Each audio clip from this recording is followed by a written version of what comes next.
Okay, so now it's time to talk about discussion case number five's readings. And we're going to begin by talking about what's in the DQ1 folder. These are for the first question. And there really are four articles that I think you will find useful. They're all pretty readable. And they're all about focus groups from different perspectives. So the first one here is kind of a history of focus groups in marketing research. And this kind of tells you about um, the ways in which they evolved and have developed over time and became really one of the predominant forms of marketing research, but also one of the predominant forms of qualitative marketing research. So, prior to surveys being used so widely to try to measure every little interaction, focus groups are actually used quite often and very successfully by a lot of marketing and advertising agencies. One of the things that this article includes as well is the stages of the focus group. Now, we talked about these in the lectures, but this is a very important framework for understanding kind of the stages of a focus group and the sort of behaviors that occur within them. So, if you don't remember this from the lectures, here's your chance to read about it again, and to see how this influences different um, designs of focus groups. Okay, so when we're done with that article, we move on to this one by Frey and Fontana, which is about the group interview in social research. Now, that's just another name for focus group. And again, this offers some history and gives you a chance to kind of look at some of the different applications of how group interviews or focus groups are used and have been used. We see that magic word triangulation, which is really important. We see that word uh, phenomenology, which again we remember as being something that's about finding things that are unexpected or which are novel. Um, we see lots of things about the role of the interviewer, the question structure, um, different types of purposes, and then these are slightly different from the four purposes that I gave in the lectures, but they're similar: exploratory, pretest, triangulation, and phenomenological. Phenomenological. There we go. I can never say that word right. And then talking about different dimensions in terms of uh, whether the interviewer role is directive or non-directive, question format is structured or unstructured, things like that. So we can kind of get some different categorizations of types of focus groups that could be used. And then we have here some different types of group interviews and the dimensions that they're covering. So you can kind of look at this framework from this page in some different labels of what a focus group might look like. So that's a pretty good article for covering the bases. This one from Morgan and Kruger, When to Use Focus Groups and Why, is also another chapter that kind of covers the broad strokes of what a focus group is. But this one talks more about myths. And one of the things I like about this one and with the next article as well is that it kind of argues with some of the conventional wisdom about focus groups and gives you some kind of defenses against things that you might hear when you're talking to potential clients or decision makers about using focus groups. There's also a great section here on when not to use focus groups, which I would definitely recommend reading and taking to heart because this is something that will help you to understand down the road in your life, in your career, when focus groups are not a good method to use. Like when the intent is something other than research, or when discussion is not an appropriate forum, or when the topic is not appropriate for the participants, or when statistical data are required. Those might all sound like no-brainers, but read through this and it will talk about some of the times where that might not be as clear-cut as you might think. And then there's also a section on advantages, and that is a pretty good little art.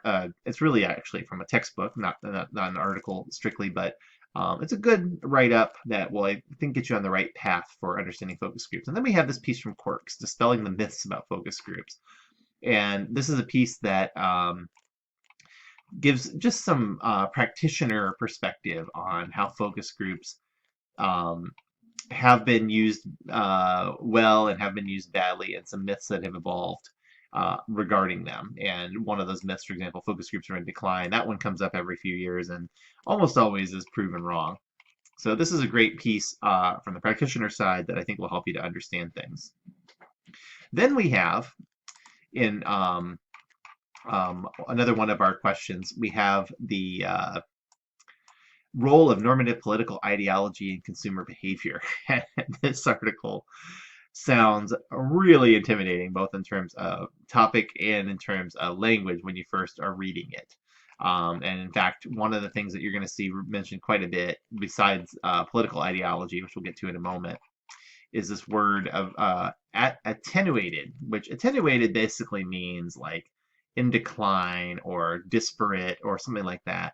When we're saying attenuated access to goods and services in Black Milwaukee, what we're saying is that people that live in Black Milwaukee during the time when this study is written, and that's by Black Milwaukee, what it means is the Black neighborhoods in Milwaukee, don't have as good of access to goods and services as they might have before, or as they might if they lived in a different neighborhood. So that's kind of what that word is trying to encapsulate. Again, that's very academic language, but this is a good ethnographic piece because what it's trying to do is it's trying to understand there are basically two political ideologies among the Black community that it identifies. One of them is defined as Black traditional Black liberalism or disillusioned liberalism, and it defines what that means and kind of the history of that. And the other is what's called Black nationalism. And these are two different styles of political thought that are present within the community. They're very old. They've been around for a long time, but they don't. They have some conflict and they have some different leaders that have kind of led movements centered around them. And so, in the context of your discussion case, where it's asking you to think about an America First store, and it's asking you to think about how, when you have polarized attitudes, how they might influence how people perceive that America First store. This is a great article because it's talking about two different ideologies that they're from the same group of people who have similar experiences, a similar history, similar culture, but they don't see eye to eye on a lot of different things regarding their political identity. But it's not as polarized as, say, like the current liberal versus conservative in American politics identities are. So it gives you an idea where you can see some overlap, but you can also see some differences between two very different schools of thought within a community and how they impact how people think about where they live and how they think about how they purchase things. So all very useful for your study, and it's also just extremely interesting to read. You're going to learn a lot about the Black community if you're not already familiar with a lot of these topics, and you're going to learn a lot about just how people feel about things that are related to consumption, to personal relationships, to the neighborhoods that they live in, all kinds of things. So this is a really good article. I also want to point out that the author of this article specifies right away, understanding that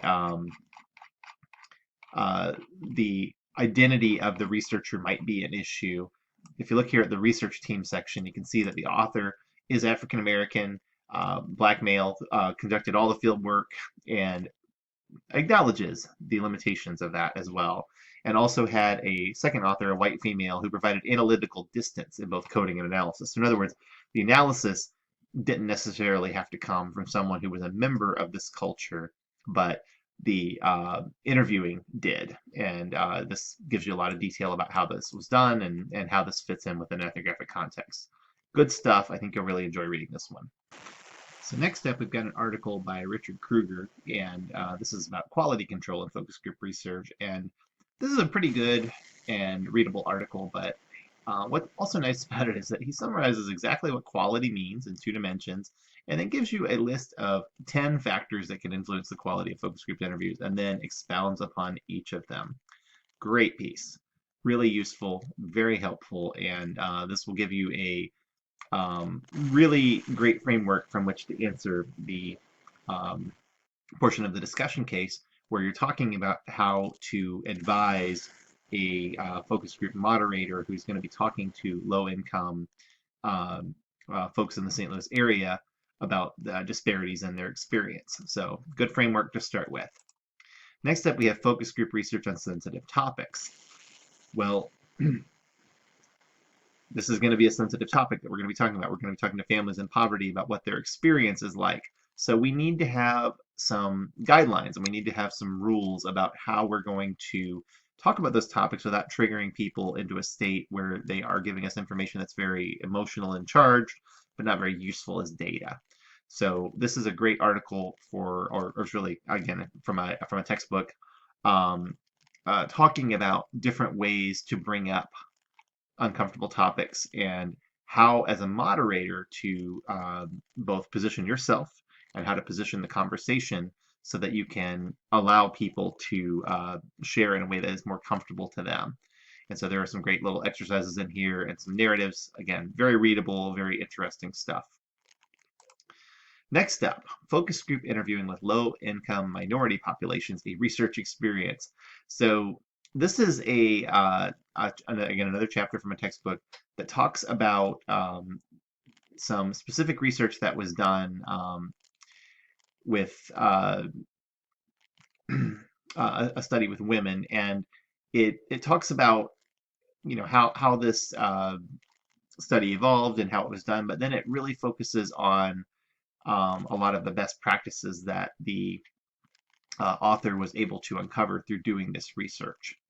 And so you get a lot of methodological details and you get a lot of uh, stories that come up out of what happened, but you also get some practices in terms of things that you can follow and recommend.